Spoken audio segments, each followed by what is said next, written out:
Malum olduğu üzere biz bu sene önümüzdeki cumartesi günü saat 10'da 6. alimler buluşmasını inşallah düzenleyeceğiz. Bu son 2 senedir korona salgından dolayı, pandemiden dolayı, hastalıktan dolayı yurt içi ve yurt dışındaki misafirlerimizin katılımı sıkıntılı olduğu için bunu gene bu sene inşallah Zoom üzerinde düzenlemeyi düşünüyoruz nasip olursa.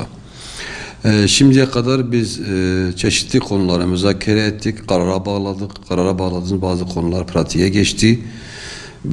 Bu şekilde alimle buluşmamız düzenli bir şekilde her yıl Ekim ayında düzenleniyor. Bu yıl biz 2 ana konu seçtik. Biri İslam alemindeki sorun ve sıkıntıları seçtik. Örneğin Müslüman dünyanın, özellikle Arap aleminin Siyonistlerle normalleşme anlaşmasına girdiği bir dönemde bu konuyu inşallah Doktor Ali Karadağ Dünya Alimler Birliği Genel Sekreteri işleyecek.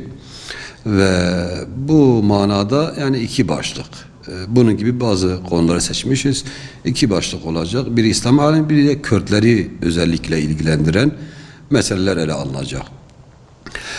Kürtleri ilgilendiren meseleler ise başlık halinde eğer bahsedecek olursak, malum dünyada ciddi anlamda yeni bir inkarcılık akımı yayılıyor. Ve bu inkarcılık akımı İslam alemini etkilediği gibi Müslüman Kürtleri de etkilemiş. Bunun çeşitli yolları var bu inkarcılığın. Direkt Allah'ı belki inkar etmiyorlar ama işte Allah'tan dünyadan ele tek çektirip sadece gökyüzünde hükmü geçerli bir Rab diye tanıtmaya çalışıyorlar. Bu da belki bazı şer odakların bilinçli olarak İslam alemine sunmaya, yaymaya çalıştığı bir proje olduğu düşünüyoruz. Parça parça bu Kürtler arasında da yayılıyor. Alimler inşallah bu konuda kanaat, görüş ve yapılması gerekenleri ele alacaklar. Başka bir başlığımız eğer hatırlatacak olursak Kürtlerin iç barışı. Malum İslam aleminde İslam alemindeki sıkıntılar olduğu gibi Kürtlerin kendi arasında da bazı sıkıntı ve sorunları var.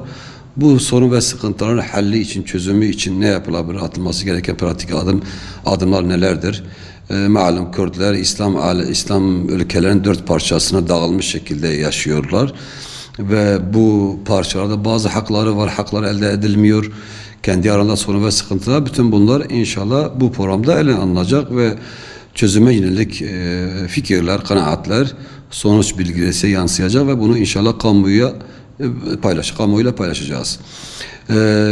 Ulema olarak da bu her zaman olduğu gibi İran Kürdistanı, Suriye Kürdistanı, Irak Kürdistanı, Türkiye Kürdistanı gibi yerlerden katılım olacağı gibi dünya düzeyinde de, İslam alemi düzeyinde de ulema katılacak bu programa. İnşallah hayırlara vesile olur. Bütün bizi takip eden veyahut da bu haberi gören bütün herkesin bu programı ciddiye takip etmesi ve inşallah istifade ederler.